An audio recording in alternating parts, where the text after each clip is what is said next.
প্রিয় কর্মরত এবং অবসরপ্রাপ্ত কর্মী বন্ধুরা, আজকে 5ই মে আমার পরিবারের জীবনে একটা বিশেষ দিন। আজকে পরিবারের সঙ্গে থাকা খুব দরকার ছিল, কিন্তু গত বছরেও এই দিনটিতে আমি দিল্লিতে ছিলাম ডিএ মামলার প্রয়োজনে। আজকেও আমরা দিল্লির পথে পরিবারকে সময় দেওয়ার সুযোগ পেলাম না। যাই হোক, এটা ব্যক্তিগত পরিসরের আলোচনার জায়গা নয়। আপনারা প্রত্যেকেই জানেন যে গত 4 মে অর্থাৎ গতকাল নির্বাচনের যে ফলাফল প্রকাশিত হয়েছে তাতে পূর্বতন শাসক দল জনপ্রত্যাখ্যাত হয়েছেন এবং বিজেপি সরকার পরিচালনার দায়িত্ব পেয়েছেন। সংসদীয় গণতন্ত্রে গণদেবতাই হচ্ছেন শেষ কথা বলার অধিকারী। কাজেই সংসদীয় গণতন্ত্রের সৌজন্য মেনে নতুন যে শাসক দল সরকারে এলেন সেই সরকারকে স্বাগত জানাই, তার সাফল্য কামনা করি। 1982 সালে আমাদের সংগঠন confederation of state government employees তৈরি হয়েছিল।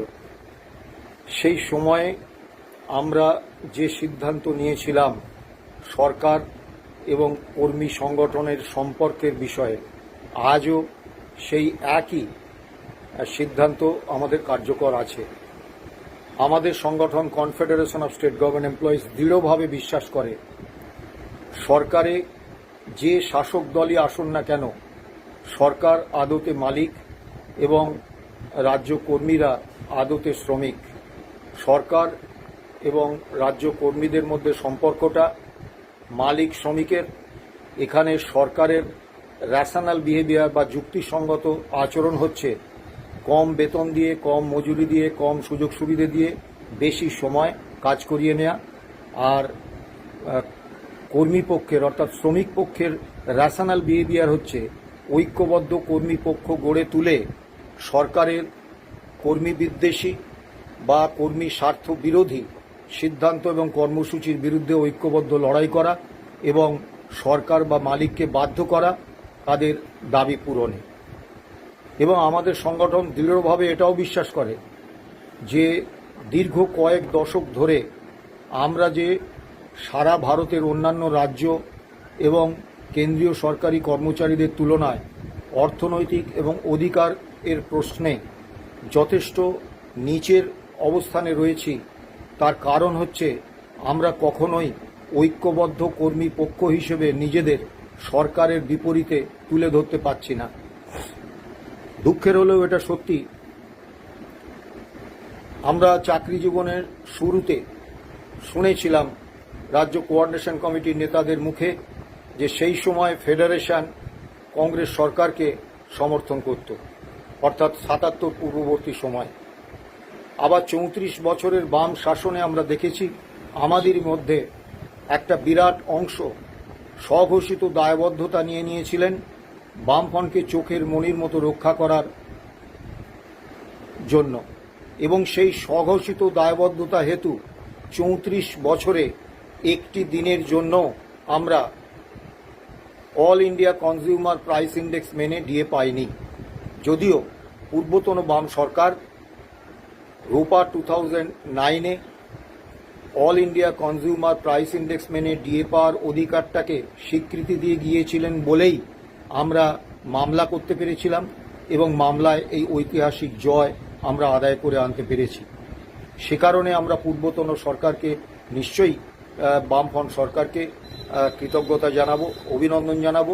কিন্তু তার সঙ্গে এটাও সত্যি যে কর্মচারীদের একটা বড় অংশকে সরকার সমর্থক হিসেবে কর্মচারী আন্দোলন থেকে দূরে সরিয়ে রাখার যে প্রক্রিয়া, সেই প্রক্রিয়াতে কিন্তু কর্মচারী আন্দোলন ক্ষতিগ্রস্ত হয়েছে এবং আমরা অধিকার এর স্বীকৃতি পেলেও আমরা কিন্তু all India consumer price index মেনে কখনোই 34 বছরে ডিএ পাইনি বা অন্যান্য দাবিদার ক্ষেত্রেও আমরা পিছিয়ে থেকেছি। পঞ্চম রাজ্য বেতন কমিশনের 27 মাসের যে বর্ধিত বেতন তা থেকে আমরা বঞ্চিত হয়েছি। আবার নতুন সরকার এসেছে, সেই সরকার তৃণমূল সরকার, কংগ্রেস তৃণমূল জোট হিসেবে এই সরকার এসেছিল ক্ষমতায়। সেই সরকারের সময়ও আমরা লক্ষ্য করেছি যে কর্মচারীদের একটা বড় অংশ সেই একই বন্ধু সরকারের তত্ত্ব মেনে স্বঘোষিত দায়বদ্ধতা নিয়েছেন। এই তৃণমূল সরকারটাকে বুকের হৃৎপিণ্ডের মতো রক্ষা করার স্বঘোষিত দায়বদ্ধতা থেকে কর্মচারীদের একটা বড় অংশকে আন্দোলন থেকে দূরে সরিয়ে রেখেছেন। এবং তারা শুধু আন্দোলন থেকে দূরেই সরে থাকেননি, সেই রাজ্য সরকারি কর্মচারী ফেডারেশন তারা কিন্তু কর্মচারী আন্দোলনের পিঠে ছুরি মেরেছেন সরাসরি। যারা প্রতিবাদী কর্মচারী আন্দোলনে যোগ দিয়েছেন তাদের প্রতিহিংসামূলক বদলি, ডিটেলমেন্ট, তারপরে মিথ্যে মামলা, শোকজ, সাসপেনশন এবং শাসক দল, পুলিশ এবং প্রশাসনের ত্রিমুখী মদতে তাদের উপর অত্যাচার নামিয়ে এনেছেন। আবার নতুন সরকার আসছে বিজেপির নেতৃত্বে, একক সংখ্যাগরিষ্ঠ দল হিসেবে বিজেপি সরকার গড়বে। তা আমরা আতঙ্কিত আবার না দেখি আর এক শ্রেণীর কর্মচারী এই বিজেপি সরকারটাকে পেটের লিভারের মতো রক্ষার স্বঘোষিত দায়বদ্ধতা নিয়ে বসেন এবং কর্মচারী আন্দোলন থেকে কর্মচারীদের একটা বড় অংশকে শাসক দলের সমর্থক হিসেবে দূরে সরিয়ে রাখেন। এমনটা হলে সেটা খুব দুর্ভাগ্যজনক হবে। আশা করব অতীতে অভিজ্ঞতা থেকে কর্মচারীরা আবারও এই নতুন সরকারকে পেটের লিভারের মতো রক্ষার স্বঘোষিত দায়বদ্ধতা নেবেন না। যাই হোক, সরকারের সঙ্গে আমাদের সম্পর্ক অত্যন্ত স্পষ্ট। আমরা সংসদীয় সৌজন্য মেনে, সংসদীয় গণতন্ত্রের সৌজন্য মেনে এই সরকারকে নিশ্চয়ই স্বাগত জানাচ্ছি, কিন্তু সাথে সাথে অত্যন্ত স্পষ্টভাবে বলছি যে এই সরকারও যদি কর্মী বিদ্বেষী, কর্মী স্বার্থ বিরোধী নীতি এবং কর্মসূচি নেয় তাহলে তার বিরুদ্ধেও কিন্তু আমাদের আন্দোলন চলবে এবং আমাদের প্রয়োজন হলে যদি আইনে লড়াই করতে হয় সে লড়াইও চলবে। নির্বাচনের প্রাক্কালে স্বয়ং কেন্দ্রীয় স্বরাষ্ট্রমন্ত্রী এবং মাননীয় প্রধানমন্ত্রী পশ্চিমবঙ্গে এসে অত্যন্ত সুনির্দিষ্টভাবে প্রতিশ্রুতি দিয়ে গেছেন যে ৪৫ দিনের মধ্যে, ক্ষমতায় বসার ৪৫ দিনের মধ্যে সপ্তম বেতন কমিশনের বর্ধিত যে বেতন এবং পেনশন সেটা লাগু করে দেবেন তারা, অর্থাৎ কর্মচারীরা হাতে বর্ধিত বেতন পাবেন, বকেয়া ডিএ মিটিয়ে দেওয়া হবে। তারা প্রতিশ্রুতি দিয়েছেন যে ৬.৫ লক্ষেরও বেশি স্থায়ী পদে রাজ্য কর্মীদের শূন্য পদ রয়েছে, সেই শূন্য পদগুলো পূরণ করবেন এবং সেই পূরণটা হবে ঘুষ বা রাজনৈতিক দলীয় রাজনৈতিক আনুগত্যের উপর নির্ভর করে নয়, মেধা, যোগ্যতা এবং তার দক্ষতার ভিত্তিতে নিরপেক্ষভাবে এই নির্বাচন হবে। এখন এগুলো যদি হয়, যদি এই সরকার প্রতিশ্রুতি রাখেন এই শাসক দল, তাহলে নিশ্চয়ই আমরা তাদের অভিনন্দন জানাবো এবং তারা প্রতিশ্রুতি রাখছেন কি রাখছেন না এটার জন্য আমাদের ভারত ভ্রমণে যাওয়ার দরকার নেই। তারা অত্যন্ত সময়ভিত্তিক একটা সূচি দিয়েছেন যে ৪৫ দিনের মধ্যে এই বিষয়গুলো আমরা পাবো এবং ডিসেম্বরের মধ্যে এই নতুন ৬.৫ লক্ষাধিক যে স্থায়ী কর্মীর পদ তাতে স্বচ্ছভাবে নিয়োগের প্রক্রিয়া শুরু হয়ে যাবে এবং ডিসেম্বর ২০২৬-এর মধ্যে নিয়োগ সম্পূর্ণ হবে। আমরা নিশ্চয়ই লক্ষ্য রাখব। আপনারা জানেন পূর্বতন সরকার ২০১২ সালের ১০ই জানুয়ারি পুলিশ কর্মীদের ইউনিয়ন করার অধিকারটা কেড়ে নিয়েছিলেন। যে পুলিশ কর্মীরা এই অধিকারটা পেয়েছিলেন ১৯২৩ সালে ব্রিটিশ সরকারের সময়, এবং আমরা অত্যন্ত স্পষ্টভাবে বলেছিলাম এই সরকারটা অর্থাৎ তৃণমূল সরকার কর্মচারীদের অধিকার এবং অর্থনৈতিক দায়বদ্ধতার প্রশ্নে ব্রিটিশ সরকারের থেকেও ভয়ঙ্কর। তারপরে একে একে সমস্ত ট্রেড ইউনিয়ন এবং গণতান্ত্রিক অধিকার যেগুলো আমরা দীর্ঘ সংগ্রামের ফলে অর্জন করেছিলাম সেগুলো এই সরকার কেড়ে নিয়েছিলেন। এমনকি নবান্নে বা প্রশাসনের বিভিন্ন গুরুত্বপূর্ণ ভবনে মিটিং, মিছিল, স্লোগান, পোস্টারিং বা এমনকি সমবেত হওয়া এই বিষয়ে নিষেধাজ্ঞা জারি হয়েছিল। প্রশাসন থেকে পুরোপুরি কর্মচারী আন্দোলনকে সরিয়ে দেওয়া হয়েছিল। তা আমরা আশা করব নতুন সরকার আমাদের এই অধিকার ফিরিয়ে দেবেন, ঠিক যেভাবে পূর্বতন বামফ্রন্ট সরকারের আমলে আমরা প্রশাসনিক ভবনগুলোতে আমাদের কর্মচারী আন্দোলন করতে পারতাম বিনা বাধায়, অর্থাৎ বিনা সরকারি বাধায়। দ্বিতীয় যে বিষয়টা সেটা হচ্ছে নবান্নে আমরা আমাদের প্রবেশাধিকার নেই। আপনারা জানেন যে নবান্নে আমাদের ঢুকতে দেওয়া হয় না। তা আমরা আশা করব নতুন সরকার ক্ষমতায় আসার পরে, বাম আমলে কিন্তু এই প্রসঙ্গে উল্লেখ করতেই হয়, বাম আমলে মহাকরণ ছিল প্রশাসনের প্রাণকেন্দ্র। সে সময় কিন্তু প্রোটেক্টেড এরিয়ায় মাননীয় মন্ত্রী এবং গুরুত্বপূর্ণ সচিবরা বসতেন, মুখ্য সচিব সহ, স্বরাষ্ট্র সচিব সহ তারা বসতেন, এবং আমরা যাতে মন্ত্রী বা মাননীয় মন্ত্রীদের ঘরে যেতে পারি, তাদের সঙ্গে দেখা সাক্ষাৎ করতে পারি, তাদের সঙ্গে আমাদের বক্তব্য জানাতে পারি, এই জন্য প্রতিটি কর্মচারী সংগঠনকে 5টি করে প্রোটেক্টেড এরিয়া পাস দেওয়া হতো। আমরা সেই পাস নিয়ে সংরক্ষিত এলাকায় যেতাম। আমরা নতুন সরকারের কাছে আশা করব তারা এই ধরনের ব্যবস্থা আবার ফিরিয়ে আনবেন। মানুষ তো আশাই করে, যদিও এর আগে বারবার আমরা যে শাসক দল এসেছে তার নির্বাচনী প্রতিশ্রুতিতে ভরসা রেখে পরবর্তীকালে বুঝেছি এই নির্বাচনী প্রতিশ্রুতি আসলে নির্বাচনী জুমলা। কিন্তু বিজেপি নতুন ক্ষমতায় এসেছে, এখনই এতটা হতাশা ব্যক্ত করব না, আমরা নিশ্চয়ই অপেক্ষা করব। আগামীকাল confederation of state government employees and others versus state of West Bengal and others, অর্থাৎ ডিএ মামলার শুনানি। আমরা খুব দুঃখের সঙ্গে বলছি, 2018 সালেই রাজ্য কর্মীরা আদালতের নির্দেশ মেনে এপ্রিল 2008 থেকে ডিসেম্বর 2019 পর্যন্ত all India consumer price index মেনে বকেয়া ডিএ বা পেনশনাররা ডিয়ারনেস রিলিফ পেয়ে যেতেন। কিন্তু একেবারে চূড়ান্ত কর্মী বিদ্বেষী একটা সরকার, কর্মী স্বার্থ বিরোধী একটা সরকার আসীন থাকার ফলে 2018 সাল থেকে 2026 সাল আজও আমরা মহামান্য সুপ্রিম কোর্টে গত 5ই ফেব্রুয়ারি অত্যন্ত সুনির্দিষ্ট রায় হয়ে যাওয়ার পরেও আজও কিন্তু আমরা পাইনি। রাজ্য সরকারি কর্মচারীদের মধ্যে যারা জেলায় পেনশন পান সেই রকম কিছু পেনশনার তারা পেয়েছেন, আবার সেই পেনশনারদের অনেকের নাম পোর্টালে নেই ফিনান্স ডিপার্টমেন্টের, ফলে তারা পাননি। কেএমসি এলাকার যে পেনশনাররা রয়েছেন, কলকাতা মিউনিসিপ্যাল কর্পোরেশন এলাকার বিভিন্ন ব্যাংক থেকে যারা পেনশন তোলেন তারা আজও পাননি। সুপ্রিম কোর্টের রায় কোথাও নেই, অথচ রাজ্য সরকার কর্মরত এ বি সি সরকারি কর্মচারীদের টাকাটা প্রভিডেন্ট ফান্ডে 2 বছরের জন্য ঢুকিয়ে দিয়েছেন। আবার যে হিসেবে দিয়েছেন all India consumer price index না মেনে একটা কল্পিত সিপিআই তৈরি করেছেন। আমরা সবাই জানি 1982 = 100 ধরে 1/4/2006 all India consumer price index ছিল 536 পয়েন্ট, সেটাকে 605 করে দিয়ে একেবারে কল্পিতভাবে আমাদের প্রাপ্যটা দুভাবে বঞ্চিত করেছেন। প্রথম ভাগ হচ্ছে যে রোপা 2009-এ অত্যন্ত স্পষ্টভাবে বলা আছে, ডিএ বলুন, বাড়ি ভাড়া ভাতা বলুন, গণনা করা হবে বেসিক পে, তার সঙ্গে গ্রেড পে, তার সঙ্গে ডাক্তারবাবুদের ক্ষেত্রে এনপিএ অর্থাৎ নন প্র্যাকটিসিং অ্যালাউন্স যোগ করে যে অর্থাঙ্ক হবে তার উপর হিসেব করা হবে। রাজ্য সরকার প্রথমেই যেটাতে মেরেছেন, বঞ্চিত করেছেন, সেটা হচ্ছে যে শুধুমাত্র বেসিক পের উপর গণনা করেছেন। দ্বিতীয় যে জায়গাটা ঘা দিয়েছেন, যে all India consumer price index 536-এর জায়গায় 605 করেছেন।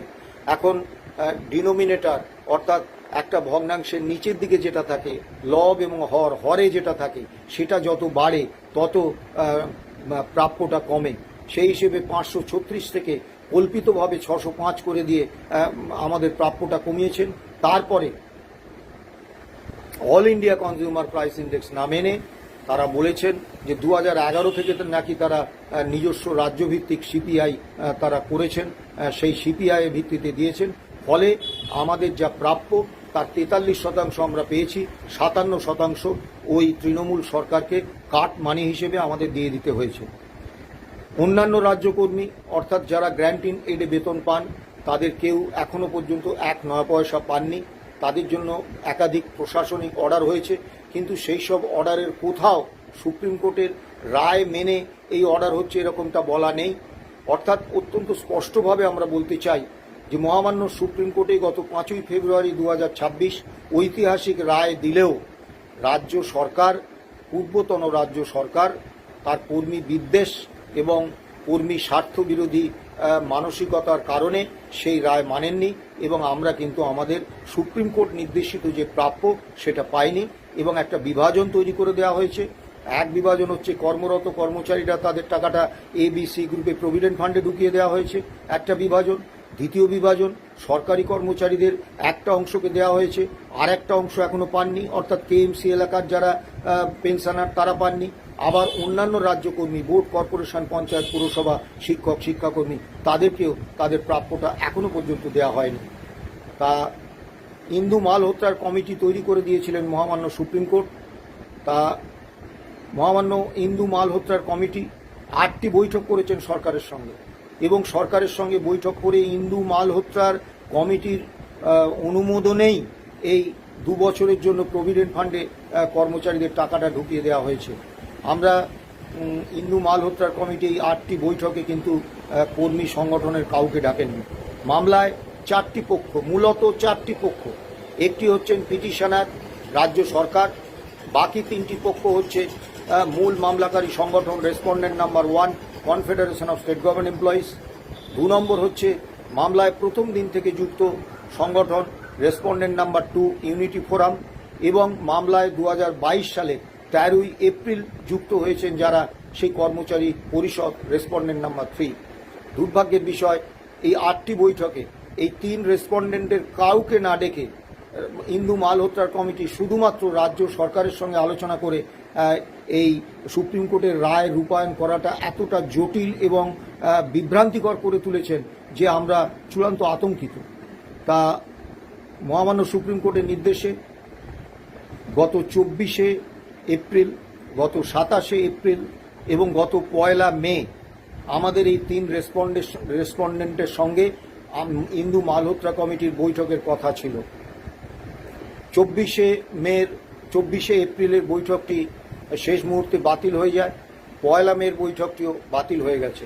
ফলে আমাদের বিপুল আর্থিক ক্ষতির সম্মুখীন হতে হয়েছে, কারণ আমরা আইনজীবীদের জন্য এবং আমাদের জন্য বিমানের টিকিট কেটেছি, সেই টিকিট কাজে লাগেনি, নষ্ট হয়েছে। 27শে এপ্রিল আমাদের সঙ্গে মাননীয় ইন্দু মালহোত্রা কমিটির বৈঠক হয়েছে, কিন্তু সেই বৈঠকও ইন্দু মালহোত্রা কমিটির ফুল বেঞ্চের সঙ্গে নয়, বৈঠক হয়েছে কেবলমাত্র ডেপুটি সিএজি ওই 4 সদস্যের কমিটির একজনের নেতৃত্বে তিনিই ছিলেন, বাকি 3 সদস্য কিন্তু ছিলেন না। ফলে ফুল বেঞ্চের সঙ্গে আমরা আলোচনা করার কোনো সুযোগ পাইনি। কিন্তু সেখানে আমরা অত্যন্ত স্পষ্টভাবে আমাদের সংগঠনের পক্ষে আমি এবং আমাদের আইনজীবী ফিরদৌস শামীম, অন্যতম আইনজীবী ফিরদৌস শামীম, গোপা বিশ্বাস আইনজীবী এবং আমাদের সংগঠনের সাধারণ সম্পাদক মলয় মুখোপাধ্যায় ওই বৈঠকে উপস্থিত ছিলাম। আমি এবং ফিরদৌস শামীম অত্যন্ত স্পষ্ট ভাষায় আমাদের বক্তব্য ডেপুটি সিএজিকে আমরা জানিয়েছি। অন্যান্য 2টি সংগঠন অর্থাৎ ইউনিটি ফোরাম এবং কর্মচারী পরিষদের, ইউনিটি ফোরামের পক্ষে উপস্থিত ছিলেন দেবপ্রসাদ হালদার, ইউনিটি ফোরামের কনভেনার এবং তার আইনজীবী, এবং কর্মচারী পরিষদের পক্ষে কোনো কর্মী নেতা উপস্থিত না থাকলেও তাদের আইনজীবী গুড্ডু সিং হাজির ছিলেন। আমরা একসঙ্গে এক সুরে ইন্দু মালহোত্রার কমিটির সামনে গত 27শে এপ্রিল ওই ডেপুটি সিএজিকে আমাদের বক্তব্য জানিয়েছি। কিন্তু সেই মিটিংয়ের কোনো মিনিটস আজ পর্যন্ত আমরা পাইনি। যদিও সেদিনই আমরা বলেছিলাম যে আমরা দিনের শেষে কর্মী সমাজের কাছে দায়বদ্ধ, তাদের কাছে আমাদের প্রমাণ করার দায় আছে যে আমরা মালহোত্রা কমিটির সামনে ঠিক কি বললাম। কিন্তু দুর্ভাগ্যের বিষয় আজও তার মিনিটস আমরা পাইনি। স্বাভাবিকভাবে মিনিটস না পেলে আমরা কি বলেছি আর কতটুকু তার গ্রহণ করেছেন এই বিষয়গুলো কিন্তু আমরা জানতে পারছি না, তা কর্মচারীরা জানতে পাচ্ছেন না। আমরা অত্যন্ত সুনির্দিষ্টভাবে একটা বিষয় বলেছি যে যেহেতু অন্যান্য রাজ্যকর্মীরা, কেএমসি এলাকার পেনশনাররা, সরকারি কর্মচারী পেনশনাররা, তারপরে আপনার ডেইলি রেটের যে কর্মচারী আছে তারা কিন্তু ডিএ বৃদ্ধির সঙ্গে সঙ্গে তাদের দৈনিক মজুরির বৃদ্ধি হয়, অর্থাৎ এই টাকাতেও হোমগার্ড আছে, সিভিল ডিফেন্সের আছে, বিভিন্ন যারা ডেইলি রেটেড কর্মচারী আছেন, অর্থাৎ এই সুপ্রিম কোর্টের রায় কিন্তু এদেরও উপকৃত হওয়ার কথা। এদের সম্পর্কে কোনো বক্তব্য এখনও রাজ্য সরকার জানাননি। বিশেষত যে ওয়ার্ক চার্জ কর্মচারী আছেন, যারা অত্যন্ত দুঃখজনকভাবে তারা স্থায়ী এস্টাবলিশমেন্টের আন্ডারে হলেও তাদের না আছে কোনো প্রমোশন, বছরে একটা ইনক্রিমেন্টের বাদে অতিরিক্ত এই ডিএ ছাড়া তাদের আর কিছু প্রাপ্য নেই। তারা পদোন্নতি পান না, তারা যে পদে যোগ দেন সেই পদেই তাদের শেষ পর্যন্ত চাকরি করে যেতে হয় অবসর গ্রহণ পর্যন্ত। তাদের ক্ষেত্রেও কিন্তু রাজ্য সরকার কোনো রকম নির্দেশ জারি করেননি। তো আমরা এই সমস্ত বিষয়গুলো ডেপুটি সিএজির কাছে উপস্থাপন করেছি এবং স্পষ্টভাবে তাকে বলেছি যে রাজ্য কর্মীদের এই রায় রূপায়ণের ক্ষেত্রে তাদের যে ক্ষোভ বিক্ষোভ বা তাদের বক্তব্য সেটা জানানোর জন্য কোনো ব্যবস্থা নেই। ডেপুটি সিএজি বলেছিলেন কেন ওয়েবসাইট আছে রাজ্য সরকারের এ সংক্রান্ত, সেখানে আপনারা জানাবেন। আমরা স্পষ্টভাবে বলি এ সংক্রান্ত কোনো ওয়েবসাইট নেই, যার ফলে আমরা ডেপুটি সিএজির কাছে অত্যন্ত স্পষ্টভাবে তিনটি সংগঠনের পক্ষ থেকে দাবি করেছি। প্রথম এই দাবিটি তুলেছেন আমাদের অন্যতম আইনজীবী ফিরদৌস শামীম। তা আমরা দাবি তুলেছি যে ইন্দু মালহোত্রার কমিটি রাজ্য সরকারকে নির্দেশ দিন যে একটা গ্রিভেন্স উইন্ডো খোলার জন্য, যে উইন্ডোতে প্রত্যেকটি কর্মচারী, প্রত্যেকজন পেনশনার তাদের ক্ষোভ, এই রায় রূপায়ণ সংক্রান্ত বিষয়ে তাদের বক্তব্য, তাদের অপ্রাপ্তি, এই বিষয়গুলো যাতে তারা জানাতে পারেন। এখনো পর্যন্ত হয়নি। আগামীকাল সুপ্রিম কোর্টের মামলার শুনানি আছে। তা যেহেতু ইন্দু মালহোত্রার কমিটির সঙ্গে 24 এপ্রিল এবং 1 মের বৈঠক দুটি হলো না, ফলে আমরা ইন্দু মালহোত্রার কমিটির সামনে ফুল বেঞ্চের সামনে আমাদের বক্তব্য কিন্তু জানাতে পারলাম না। কেবলমাত্র ডেপুটি সিএজির কাছে আমাদের বক্তব্য জানালাম। তার কতটা গ্রহণ হয়েছে, কতটা বর্জিত হয়েছে সেটাও আমরা আজ পর্যন্ত জানতে পারিনি। আমরা জানি না আগামী 6 তারিখ মহামান্য সুপ্রিম কোর্টে কি হবে। 3টের সময় শুনানি আছে, আমরা যাচ্ছি, আমাদের আইনজীবীরাও যাচ্ছেন। তা আমরা দেখি মহামান্য সুপ্রিম কোর্টে 6 তারিখ কি হয়। আমরা একটা কথা অত্যন্ত স্পষ্টভাবে বলছি যে তৃণমূল নেতৃত্বাধীন সরকারের কর্মী বিদ্বেষ এবং কর্মী স্বার্থ বিরোধী দৃষ্টিভঙ্গির কারণেই দীর্ঘদিন ধরে এই মামলা, দীর্ঘ 11 বছরে মামলা পড়েছে, 10 বছর ধরে এই মামলা ঝুলে আছে। আমাদের মামলাটা করতেও হয়েছে এই রাজ্য সরকার যেহেতু এই বকেয়া ডিএর টাকাটা দিতে অস্বীকার করেছিলেন। রূপা 2009-এ যে সাংবিধানিক প্রতিশ্রুতি পূর্বতন সরকার শাসক দল রেখে গিয়েছিলেন, সরকার একটা কন্টিনিউইং বডি, পরবর্তীকালে শাসক দলে যেই আসুক সেই কন্টিনিউইং বডি হিসেবে সরকার সেই কনস্টিটিউশনাল কমিটমেন্ট মানতে বাধ্য। পূর্বতন তৃণমূল সরকার এই কমিটমেন্ট মানেননি বলেই আমাদের আদালতে যেতে হয়েছে। 2018 সালের সুনির্দিষ্ট রায় যে DA is a legally enforceable right এবং ডিএ ক্যালকুলেশন করার একমাত্র সূচক all India consumer price index, এগুলো বলে দেওয়ার পরেও কিন্তু মহামান্য কলকাতা হাইকোর্ট সুনির্দিষ্ট রায় দেওয়ার পরেও আমরা আমাদের প্রাপ্যটা পাইনি। এমনকি দুর্ভাগ্যের বিষয়, গত 5ই ফেব্রুয়ারি একেবারে সময়ভিত্তিক রায় দিয়েছিলেন মহামান্য সুপ্রিম কোর্ট। আমরা ভেবেছিলাম যে একেবারে নির্দিষ্ট সময় ভিত্তিক, কোন সময়ের মধ্যে ইমিডিয়েটলি এরিয়ার ডিএ 25% দিতে হবে, বাকি 75%-এর একটা পার্ট 31শে মার্চের মধ্যে দিতে হবে, বাকিটা 15ই মের মধ্যে দিয়ে দিতে হবে। এরকম সুনির্দিষ্ট একটা টাইম ফ্রেম বেঁধে দেওয়ার পরেও এবং সুপ্রিম রায়ের এই যে ডাইরেকশন, সেটা রাজ্য সরকার কতটা পালন করছেন, আদৌ করছেন কিনা, এটা নজরদারি করার জন্য একটা সুপ্রিম কোর্ট নিজেই একটা কমিটি করে দিয়েছেন। সুপ্রিম কোর্টের মাননীয় অবসরপ্রাপ্ত বিচারপতি ইন্দু মালহোত্রা এবং 2টি হাইকোর্টের 2 অবসরপ্রাপ্ত বিচারপতি এবং সিএজি অফিসের একজন অফিসার যিনি ডেপুটি সিএজি, অত্যন্ত উচ্চপদস্থ অফিসার, তাদের নিয়ে। কিন্তু দুর্ভাগ্যের বিষয়, এত কিছু করার পরেও আমরা এটা বুঝতে পেরেছি সরকার যদি মহামান্য সুপ্রিম কোর্টের রায় মানতে গড়িমসি করে তাহলে কিন্তু সমস্যা হয়। সুপ্রিম কোর্ট সময়ভিত্তিক রায় দিয়ে দিলেও সেই রায় সরকার পালন করেন না। এখন এই রায়ে নতুন শাসক দল এসেছেন, সরকারের ভূমিকা কি হয় এটার উপর অনেকটা নির্ভর করছে। আমরা আগামী 6 তারিখ তার একটা আভাস নিশ্চয়ই পাব। আমরা আগামীকাল আমরা যাব। তবে এখনো পর্যন্ত তো সরকার তৈরি হয়নি, সেক্ষেত্রে এখন আগামীকাল হয়তো পূর্বতন সরকারের সিদ্ধান্ত মতোই রাজ্যের আইনজীবীরা ভূমিকা নেবেন, কিন্তু পরবর্তীকালে সুপ্রিম কোর্টে যে মামলা হবে সেখানে যে নতুন সরকার এসেছে সেই সরকারের যে দৃষ্টিভঙ্গি, সেই দৃষ্টিভঙ্গি অনুসারেই সরকার মামলাটায় ভূমিকা নেবেন। আমরা আশাবাদী এবং সুপ্রিম কোর্টের রায় শাসক দলে যেই থাকুন না কেন তাদের যে কার্যকর করতে হবে এই ব্যাপারে আমাদের কোনো দ্বিধা দ্বন্দ্ব আমাদের নেই। আমরা জানি যে মহামান্য সুপ্রিম কোর্ট সর্বোচ্চ ন্যায়ালয়, সেই সর্বোচ্চ ন্যায়ালয়ের নির্দেশ মানতে কোনো অঙ্গ রাজ্যের রাজ্য প্রশাসন বাধ্য। এ বিষয়ে আমাদের কোনো দ্বিধা দ্বন্দ্ব নেই এবং আমরা এটাও জানি যে সমস্ত রাজ্যকর্মীরা অর্থাৎ কর্মরত এবং অবসরপ্রাপ্ত রাজ্য সরকারি কর্মচারী, বোর্ড, কর্পোরেশন, পঞ্চায়েত, পুরসভার কর্মচারী, শিক্ষক, শিক্ষাকর্মী সহ আন্ডারটেকিংসের কর্মচারী সবাই এই রায়ে এপ্রিল 2008 থেকে ডিসেম্বর 2019 পর্যন্ত বকেয়া ডিএ পাবেন। রাজ্য সরকার অত্যন্ত চতুরতার সঙ্গে 2016 থেকে 2019 পর্যন্ত প্রথম পর্যায়ে দেওয়ার প্রক্রিয়া চালু করেছেন, তাও ভুল হিসেব করে ইচ্ছাকৃতভাবে কর্মচারীদের বঞ্চনা করার লক্ষ্যে ভুল হিসেব করে। কিন্তু আমরা এই সমস্তগুলোই সংশোধন করে নিতে পারবো মহামান্য সুপ্রিম কোর্টের আমাদের আবেদনের ভিত্তিতে, এই বিশ্বাস আমাদের আছে। কিন্তু পরিশেষে আপনাদের প্রত্যেকের কাছে একটা অনুরোধ থাকবে যে শ্রমিক এবং মালিক এদের মধ্যে যে পারস্পরিক সম্পর্ক সেটা কিন্তু চিরকাল দ্বন্দ্বমূলক। আমরা কনফেডারেশন অফ স্টেট গভর্নমেন্ট এমপ্লয়িজের পক্ষ থেকে যে কোনো শাসক দলের নেতৃত্বাধীন সরকার যখন কর্মচারীদের পক্ষে কোনো সিদ্ধান্ত নিয়েছেন আমরা তাকে অভিনন্দন জানিয়েছি, স্বাগত জানিয়েছি, সমর্থন জানিয়েছি।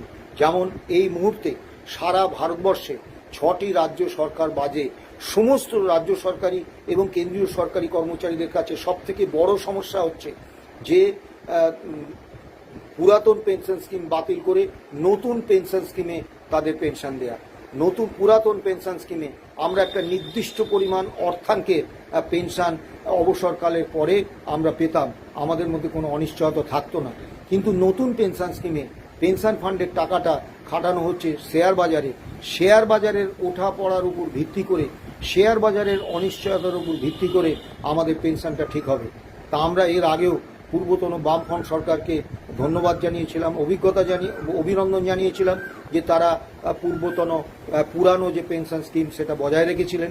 আবার তৃণমূল সরকার তার প্রবল সমালোচনা করার পরেও আমরা কিন্তু এই ইস্যুতে তৃণমূল সরকারকেও সমর্থন করেছি যে তারা পুরাতন পেনশন স্কিম বাতিল না করে পুরাতন পেনশন স্কিম চালু রেখেছেন। আবার নতুন সরকার এলে আমরা আশা করব এই পুরাতন পেনশন স্কিম চলবে, পুরাতন পেনশন স্কিম চালু থাকবে। আবার যদি সরকার অন্য কোনো রকম সিদ্ধান্ত নেন নিশ্চয়ই আমাদের বিরোধিতা থাকবে। আমরা অত্যন্ত স্পষ্ট বলে দিই, আইএনটিইউসি কর্মী হিসেবে বিভিন্ন চা বাগান, জুট মিল, বিভিন্ন কলকারখানায় আমাকে বারবার যেতে হয়। সেখানে গিয়ে আমরা দেখেছি শ্রমিকদের যে অল্প কিছু শ্রমিক মালিকের পক্ষে কথা বলে, শ্রমিক সমাজ তাদেরকে সামাজিকভাবে বিচ্ছিন্ন করে রাখে, তাদেরকে আক্ষরিক অর্থে দালাল বলে চিহ্নিত করে এবং তাদেরকে মালিক পক্ষের মতোই কর্মচারীদের প্রতিদ্বন্দ্বী শত্রু শ্রেণীর মানুষ হিসেবে গণ্য করেন। আমরা হোয়াইট কালার এমপ্লয়ি, সেখানে যারা কোনো সময় সরকারকে চোখের মণির মতো রক্ষার, কোনো সময় সরকারকে বুকের হৃৎপিণ্ডের মতো রক্ষায়, কোনো সময় সরকারকে পেটের লিভারের মতো রক্ষায় স্বঘোষিত দায়বদ্ধতা থেকে সরকারকে সমর্থন করেন, অর্থাৎ মালিককে সমর্থন করেন, আমরা ভদ্রতাবশে তাদের দালাল বলতে পারি না।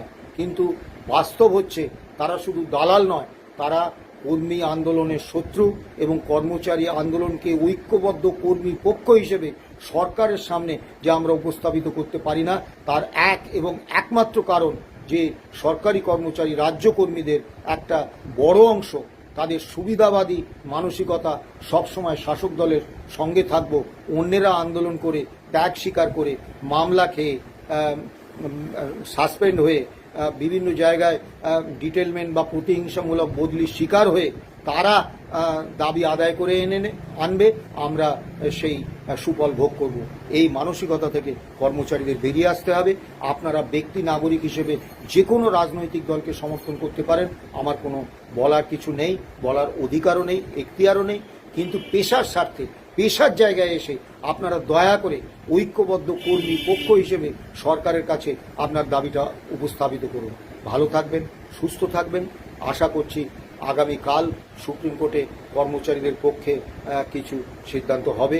এই বিশ্বাস, এই ভরসা নিয়েই আমরা যাচ্ছি। আবারও বলি, আপনারা ভালো থাকবেন, সুস্থ থাকবেন। নমস্কার।